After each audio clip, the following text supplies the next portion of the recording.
A foolish consistency is the hobgoblin of little minds, adored by little statesmen and philosophers and divines. If a man does not keep pace with his companions, perhaps it is because he hears a different drummer. A different drummer. And now, coming to you from dead center on your dial, welcome to Risk Parity Radio, where we explore alternatives in asset allocations for the do-it-yourself investor. Broadcasting to you now from the comfort of his easy chair, here is your host, Frank Vasquez. Thank you, Mary, and welcome to Risk Parity Radio. If you are new here and wonder what we are talking about, you may wish to go back and listen to some of the foundational episodes for this program. Yeah, baby, yeah! And the basic foundational episodes are episodes 1, 3, 5, 7, and 9. Some of our listeners, including Karen and Chris, have identified additional episodes that you may consider foundational. And those are episodes 12, 14, 16, 19, 21, 56, 82, and 184. And you probably should check those out too, because we have the finest podcast audience available. Top drawer. Really top drawer. Along with a host named after a hot dog. Lighten up, Francis. But now onward, episode 391. Today on Risk Parity Radio. Merry New Year! Yes, Merry New Year to all you people out there. Ha ha ha ha ha! And I hope you've had some good holidays. It was a dream. I dreamt the whole thing. It was just a bad dream. Good morning, sir. Merry Christmas. Coleman, I've had the most absurd nightmare. I was poor and no one liked me. I lost my job. I lost my house. Penelope hated me. And it was all because of this terrible, awful Negro.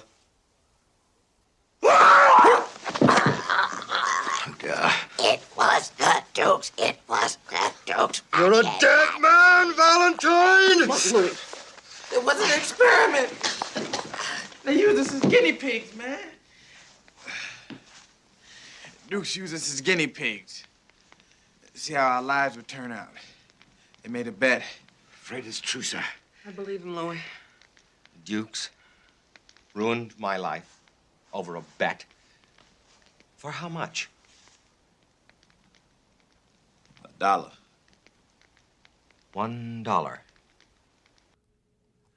Today it is time for our annual reviews of the 8 sample portfolios you can find at www.riskparityradio.com on the portfolios page, as well as some general commentary.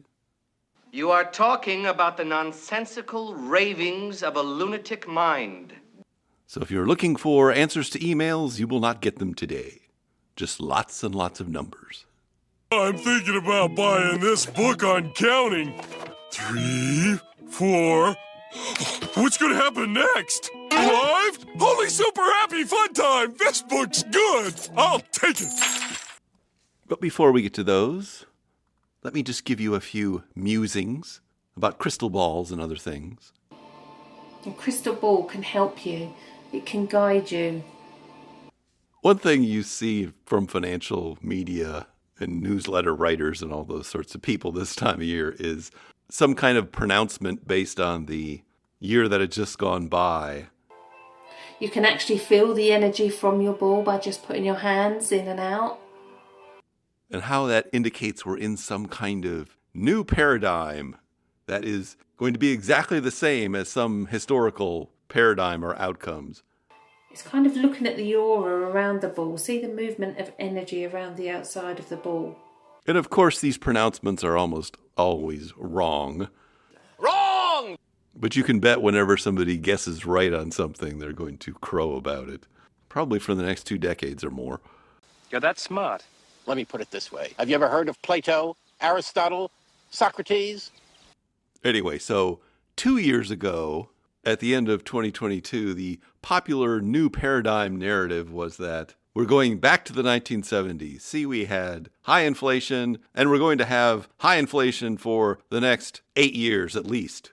And interest rates will be 8% by 2023 or 2024. And of course, that has not worked out that way. Wrong! This year's most popular new paradigm story seems to be, this is just like the end of the 1990s. The AI revolution is just like the dot-com bubble. And see, this is just like, say, 1997 and 1998. So we're going to have a dot-com bubble or AI bubble crash anytime soon here. Now, of course, even in that era, the party went on for another couple of years. So that probably is not a good basis for predicting anything either. Right? Wrong! The most recent one I heard, though, was, this is just like 1952. Because the last time we had such a bad December and no Santa Claus rally, it was 1952. And I'm sure there'll be somebody out there who's drumming up some story about how this is parallel to the 1950s. Oh boy, is this great! But looking back at the past year, I mean, you could see how a lot of popular predictions and crystal balls are just wrong all the time. Wrong! For instance, we had very high CAPE ratios at the end of 2023. So where was the crash in 2024? It wasn't there. It doesn't work that way. That's not a good predicting device. Forget about it!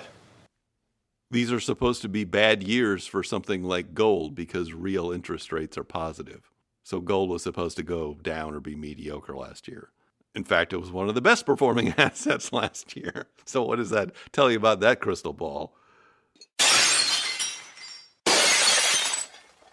I had an email in my inbox recently that was obviously a promotion that was supposed to be sent out or was sent out 6 or 8 months ago.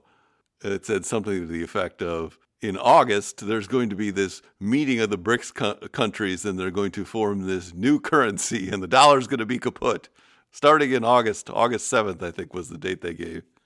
And of course, that didn't happen either. Wrong? Wrong! In fact, I know of almost nobody that predicted 2024 would work out the way it actually did. But I'm sure there's somebody out there that's been wrong for a decade that got 2024 right and is now saying, look, I predicted it. I just had to wait 10 years. What you really should take away from recent history is not that it is predicting or foretelling some kind of a predictable future, but that history does not repeat, but it does rhyme. So it is almost always possible to look at a past year in markets and find a similar year in some historical record. And what is that telling you? That tells you that actually the historical data is pretty good at giving you the range of likely outcomes for any given future year. Because whatever you're getting has happened before. Life was like a box of chocolates. But it's also telling you that those years or possibilities are not going to come in the same order. So there's no point in really trying to guess which one comes next. You never know what you're going to get. There was an interview of Morgan Housel recently, who's written The Psychology of Money, and another recent book called Same as Ever, which is kind of about this topic. But basically he was musing that the best prediction that you can make about the future is to simply use the base rates from the past. Not that you think they're going to be right, but they'll be less wrong than other predictions. Surely you can't be serious. I am serious. And don't call me Shirley.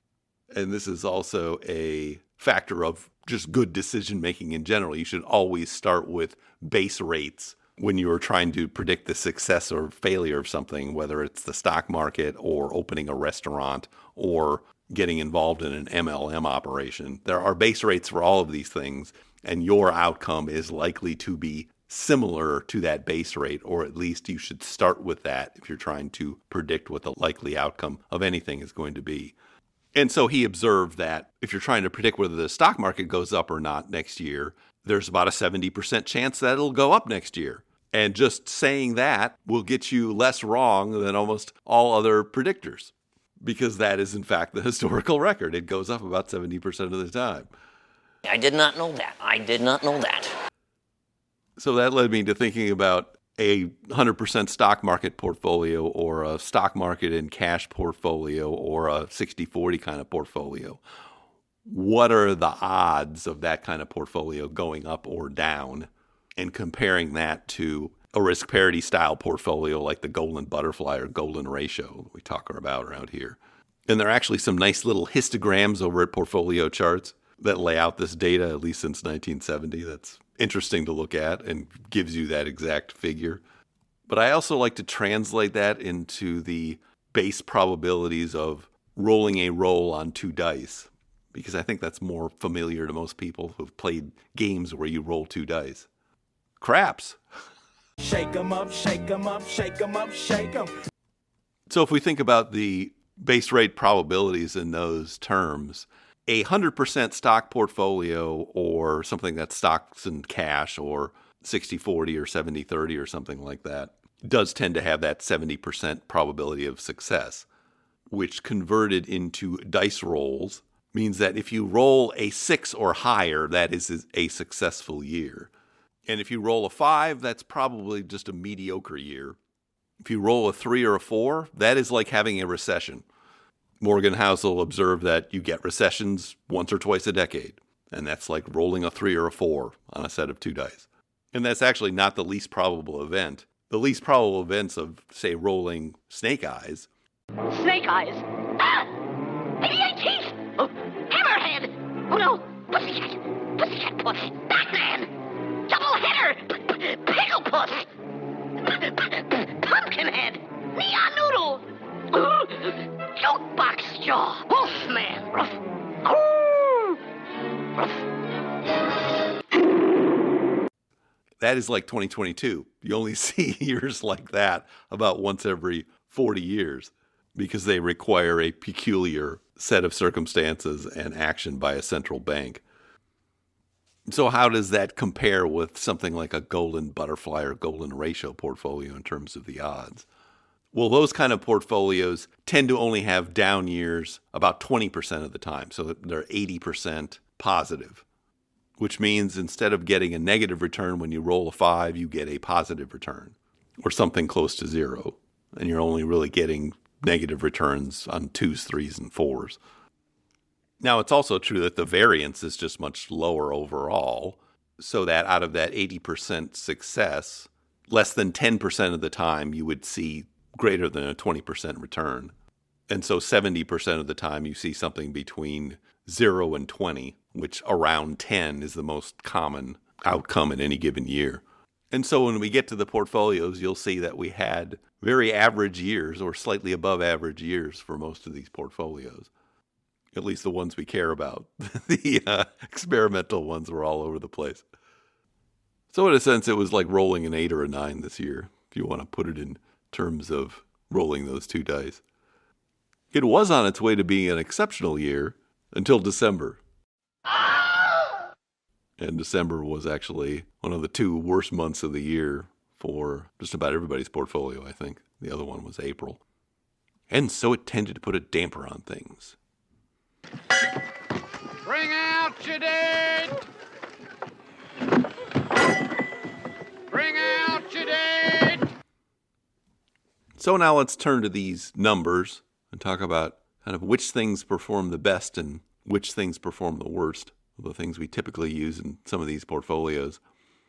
The best performer last year was indeed large cap growth stocks. So anything that had exposure to the Mag 7 did better than something that didn't. It was really that simple for the most part. And our representative fund, VUG, was up 32.69% for the year. Now, it's interesting if you do look at the sector makeup of things, if you went to the sector funds or subsectors, there were a lot of things that were kind of all over the map last year. So technology did really well, but something like healthcare did really terrible. Utilities did well, REITs were terrible. So it wasn't necessarily all the growth things that did the best last year. As some of you and I talk from time to time, that as part of our value allocation, we invest in insurance companies, property and casualty insurance companies. That's what I really learned from Warren Buffett. And those had a banner year last year. A representative fund, KBWP, was up 30.46%. And those are value stocks. So though I would say that it looks pretty clear on the surface that large cap growth was the place to be last year. When you go underneath the surface, there were different pockets of different things going on and a lot of performances that were a little bit difficult to explain. The next best performer last year was gold. I love gold. Our representative fund at GLDM was up 27.08%. Now, as I mentioned before, most people who tried to predict the price of gold thought it would not do well. And I think I read somewhere that this is like the first year that both the S&P 500 and gold were up over 20% at the same time. Well, that can happen when you have uncorrelated assets because you can get any combination from both bad to both good to completely different. You never know what you're going to get. But it was a good thing to own last year. Just don't think that it's going to have a year like that every year now. There's no new golden paradigm out there either. Forget about it. Next, looking at the NASDAQ and S&P 500, representative fund QQQ is up 25.58% for the year, and representative fund VOO is up 24.98% for the year. And those had a lot of overlap with large cap growth, and so that's why they did particularly well. Moving down this list, the next one I have that we use in some of these funds is the fund USMV, which is basically a low volatility fund. It's a large cap blend that leans towards value mostly, and it was up 15.75% for the year. Next best on this list was KBA, which is something we only hold in the Risk Parity Ultimate portfolio as an example of a very diversified foreign holding that invests in domestic Chinese stocks. It was up 15.69% for the year, which is actually much more than typical international stocks, but it's much more diversified from the U.S. than a typical large cap international fund. Moving down this list, the next one we have for performance purposes was PFFV, which is the preferred shares fund that we use. It was up 9.45% for the year, and over 7% of that was actually paid in qualified dividends. So if for some reason you were looking for income and you're in a high tax bracket, that would be something you'd want to think about. The next best performer on this list was Small Cap Value Fund, VIOV, which was up 7.44% for the year. It was up a lot more until December. The Avantis Fund AVUV, which is small cap value with a profitability filter over it, actually did a little better and was up 9.28% for the year. Moving down the list again, the next one on our list was DBMF, the Managed Futures Fund. That one was up 7.25% for the year, which is a very average performance for a fund like that.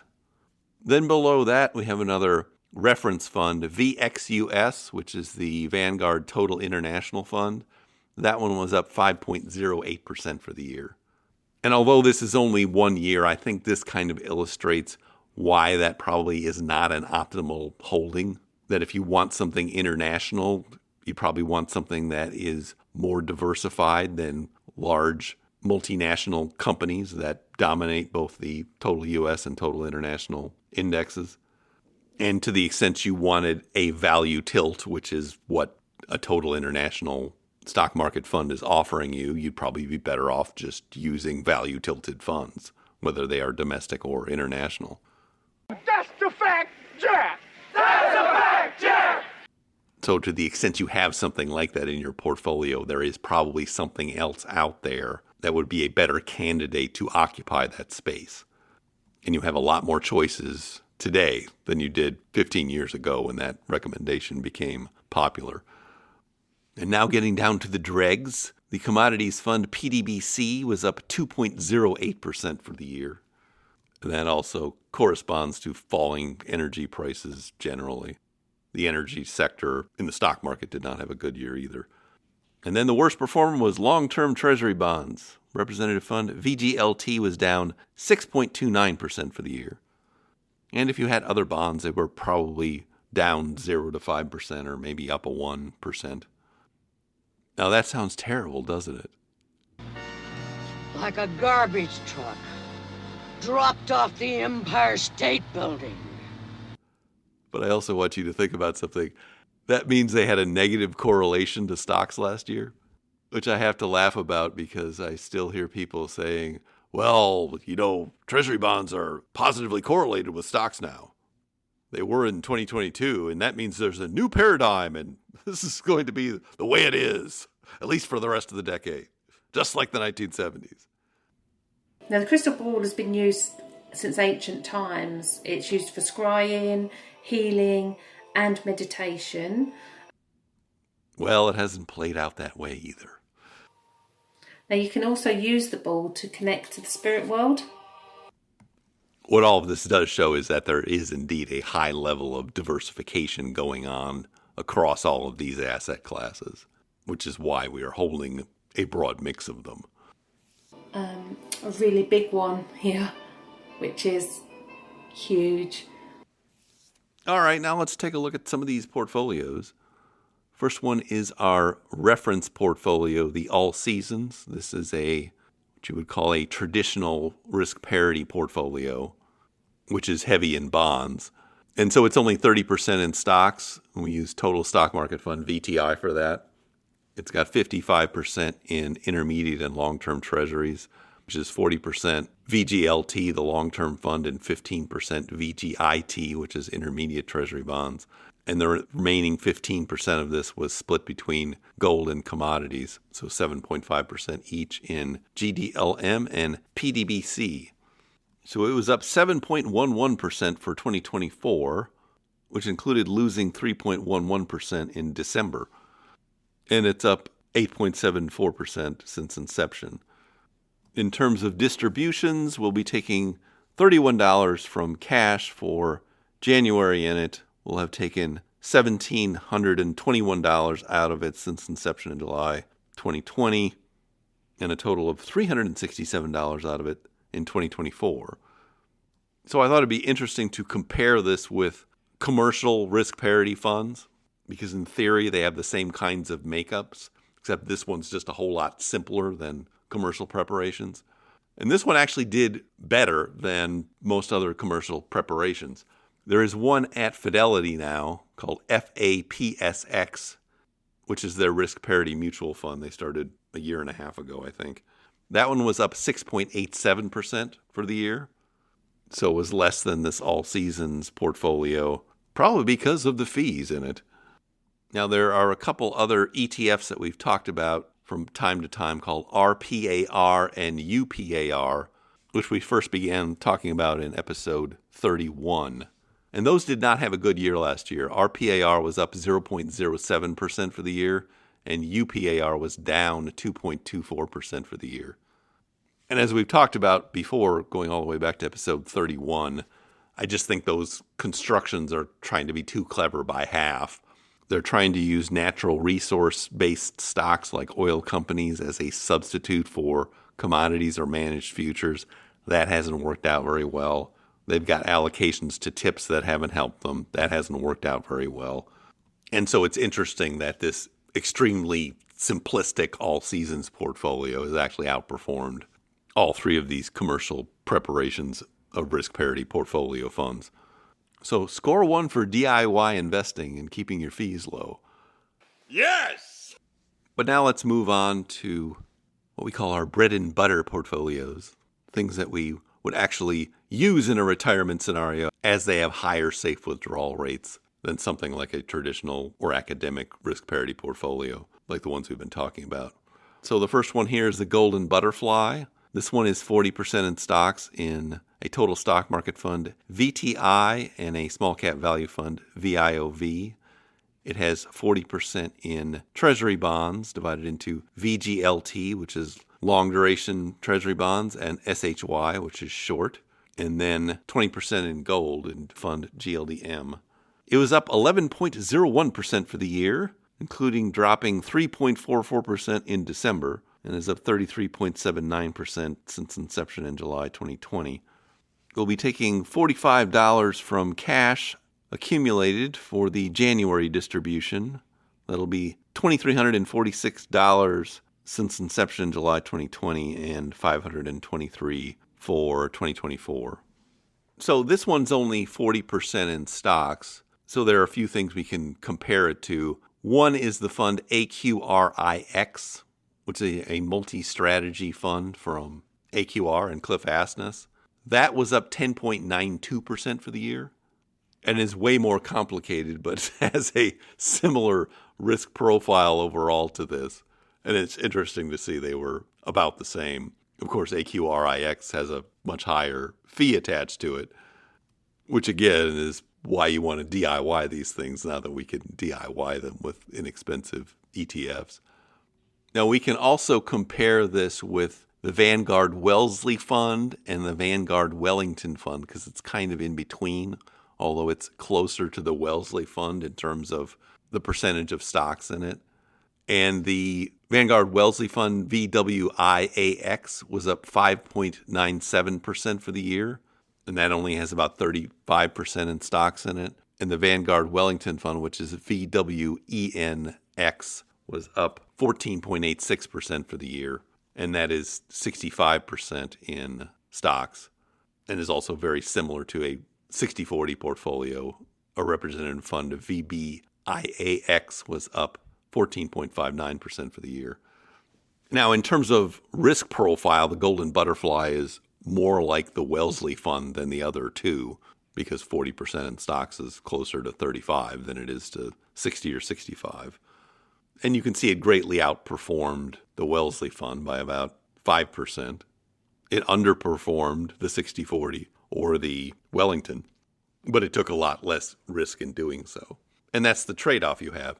In particular, this fund, since it has 20% in short-term treasury bonds, that is essentially a risk-free asset for all intents and purposes. So you're really only taking risk with 80% of this portfolio. So we can say overall it does what it's supposed to do.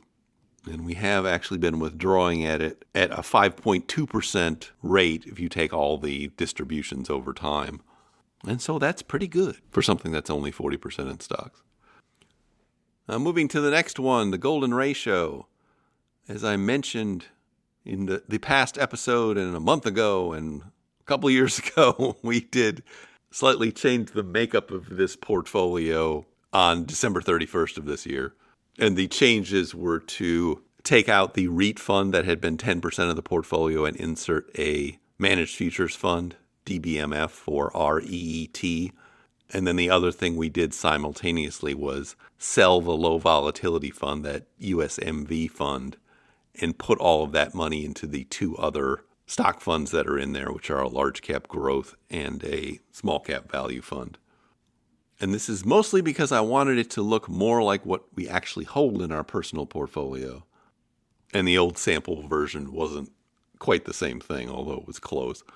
So this portfolio is currently comprised of two stock funds, 21% in VUG, the large cap growth fund, and 21% in VIOV, the small cap value fund. So it still has 42% in stocks. It just doesn't have anything in USMV anymore. It has 26% in VGLT, which is a long-term treasury bond fund. That has not changed. 16% in gold, GLDM. That has not changed. And then we've substituted DBMF, the managed futures fund, in for the 10% that used to be in the REIT fund, REET. And then we still have 6% in a money market fund in cash, where we take all the distributions in this version of this portfolio. And so it was up 11.06% for 2024, almost the same performance as the Golden Butterfly. And that includes being down 4.15% in December. So it would have been up 15%. Tough luck in December. It's up 29.99% since inception in July 2020. We'll be distributing $43 out of cash for January 2025. That'll be $2,304 since inception. And I should say that all of these started with $10,000 when we started, or almost all of them. I know this one did. And that'll be $509 distributed for 2024.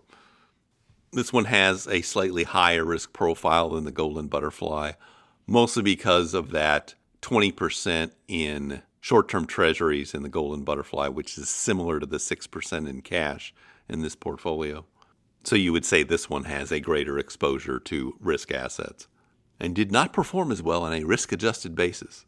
And that is primarily due to the fact that it had a lower exposure to large cap growth than the Golden Butterfly did last year, and a lower exposure to gold than the Golden Butterfly did last year. But it was ahead of the other one for most of the year until December.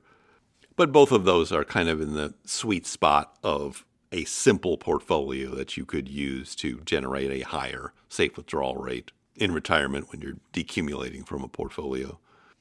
And now moving to our next one, the Risk Parity Ultimate. This is kind of our kitchen sink portfolio that we put in more things than it really needs just to have examples of things that people might use in these kind of portfolios, even though I would doubt anybody would need to have all of these things in their portfolio.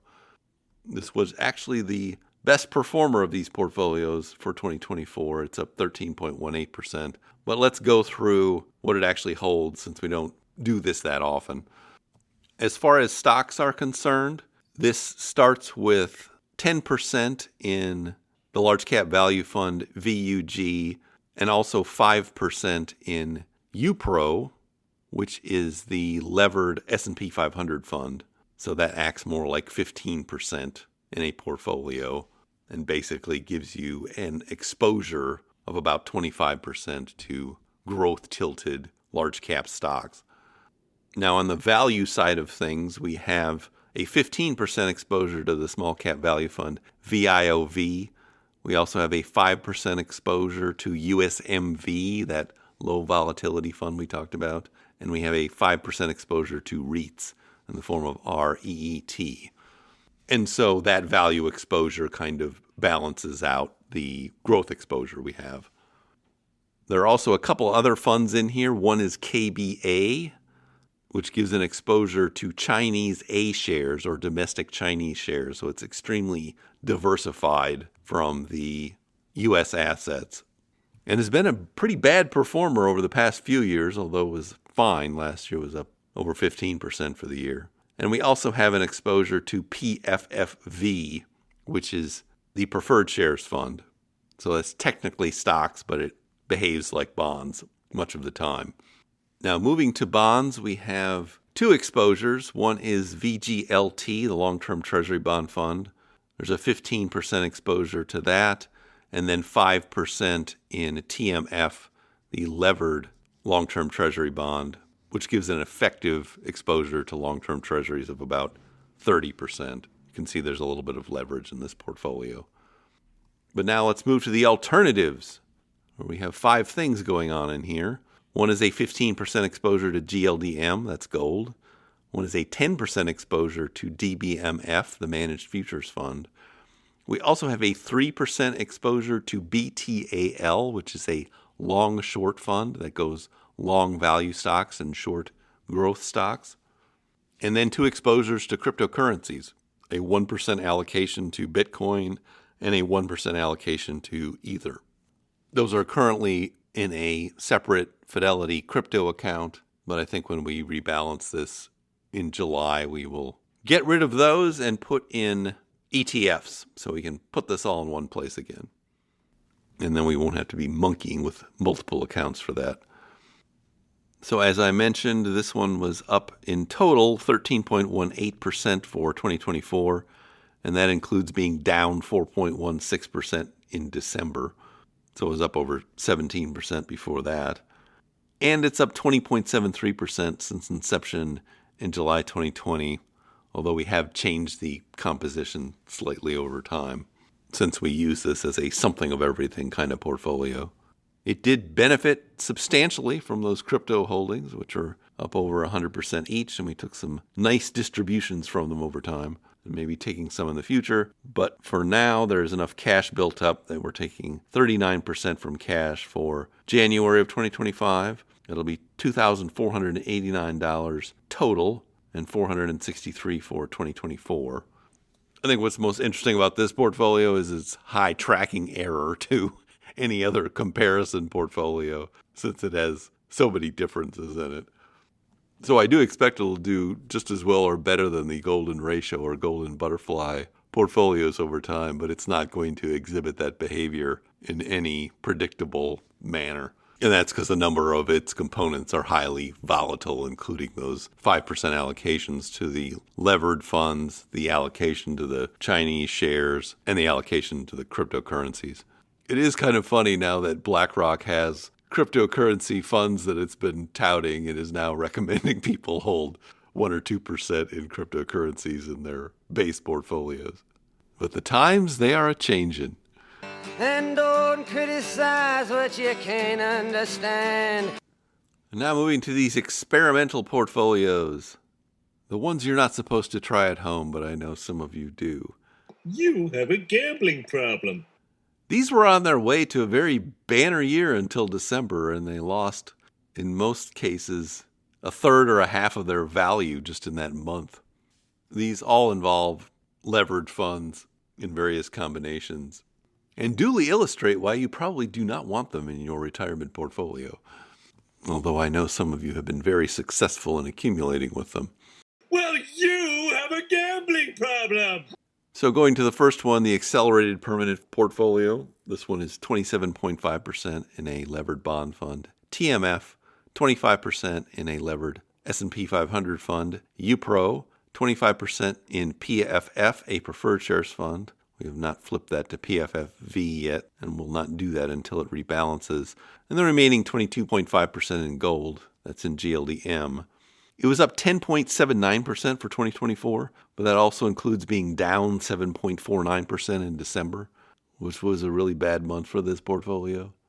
Overall, it's up 1.53% since inception in July 2020. We'll be taking $37 out of it from cash for January, and that'll be $2,668 since inception in July 2020 and $451 for 2024. We're currently withdrawing from it at a 6% annualized rate. We had started at 8%, but have dropped that to 6% until it fully recovers, if it ever does. Moving to the next one, this is our aggressive 50-50. This is the least diversified and most levered of these portfolios. It is designed to be similar to Hedge Fundy's Excellent Adventure, which I know is a popular experimental portfolio out there on the interwebs. And it's gone. What? It's gone. It's all gone. And it similarly has struggled mightily in the past couple of years here. It is 1/3 in a levered stock fund, UPRO. It's a levered S&P 500 fund. 1/3 in the levered bond fund, TMF, and the remaining third divided into PFFV, a preferred shares fund, and VGIT, an intermediate treasury bond fund, and those kind of just act as ballast for the two levered funds.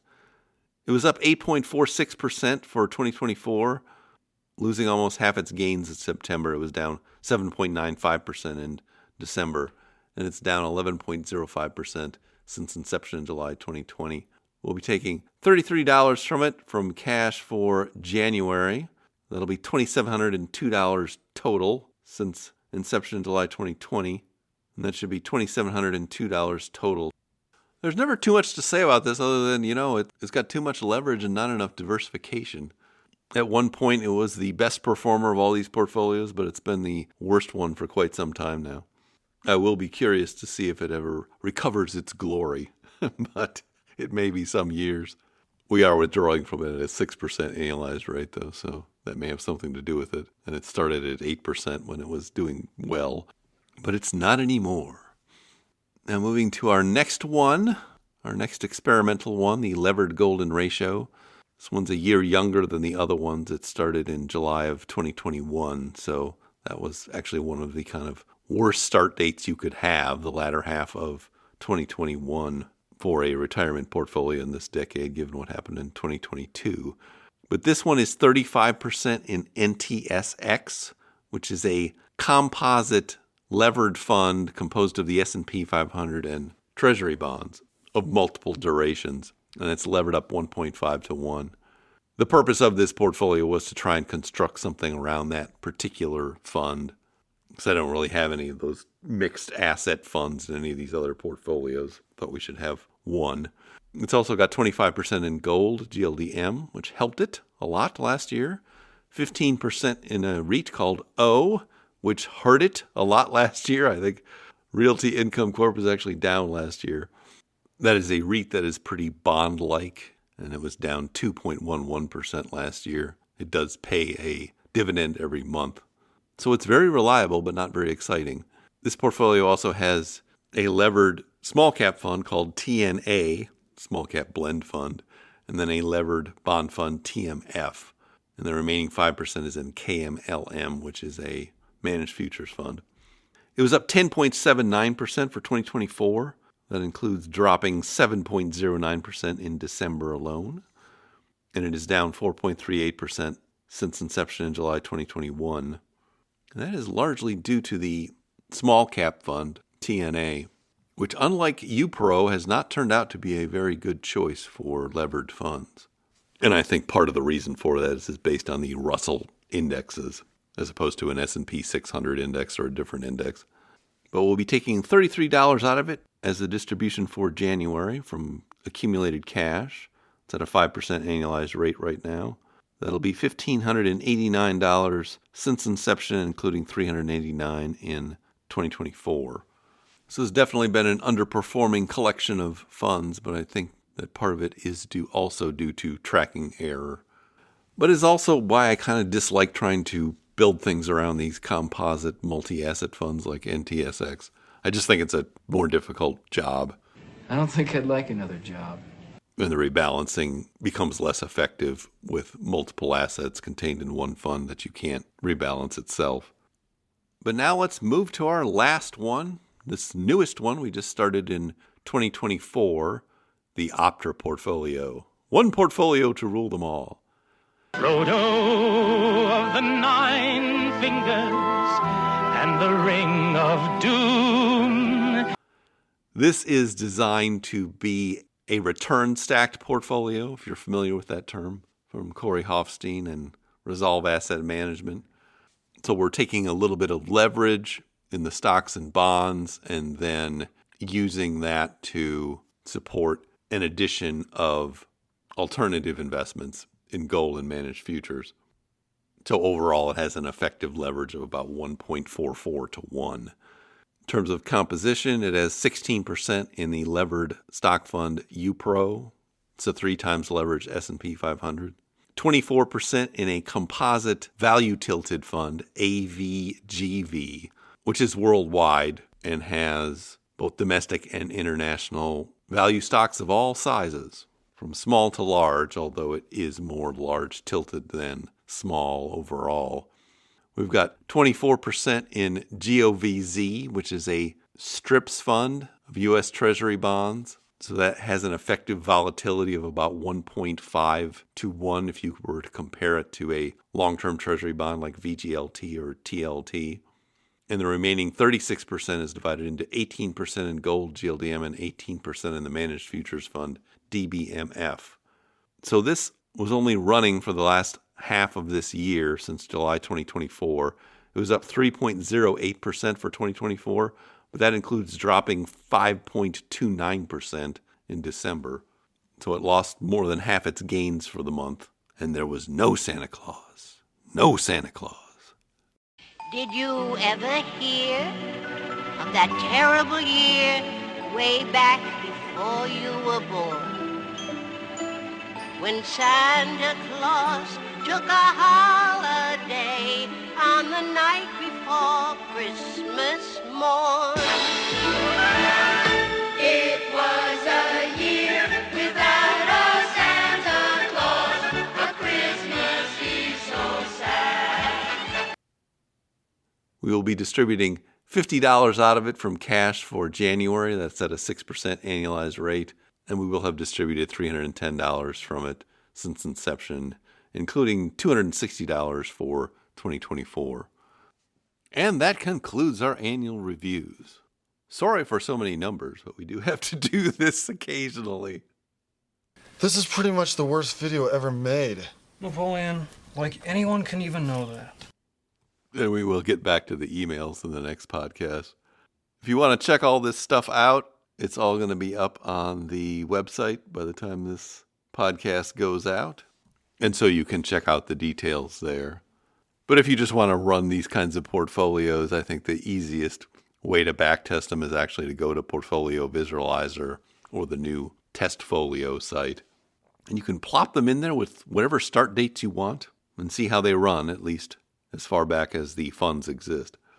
I know Portfolio Visualizer now has a 10-year limit of data on specific tickers, at least in the free version, but Testfolio does not have that limitation. And I suggest you check that out. But now I see our signal is beginning to fade. If you have comments or questions for me, please send them to frank@riskparityradio.com. That email is frank@riskparityradio.com. Or you can go to the website, www.riskparityradio.com. Put your message into the contact form and I'll get it that way. If you haven't had a chance to do it, please go to your favorite podcast provider and subscribe, give me some stars, a follow, a review. That would be great. Okay? Thank you once again for tuning in. This is Frank Vasquez with Risk Parity Radio, signing off. And he slept through the day as the hours ticked away, and the time was growing near. And the children, they cried, they thought Santa had died. Every eye shed a blue Christmas tear. It was a year without a Santa Claus, a Christmas Eve so sad. It was a year without a Santa Claus, the worst we've ever had. The Risk Parity Radio Show is hosted by Frank Vasquez. The content provided is for entertainment and informational purposes only and does not constitute financial, investment, tax, or legal advice. Please consult with your own advisors before taking any actions based on any information you have heard here, making sure to take into account your own personal circumstances.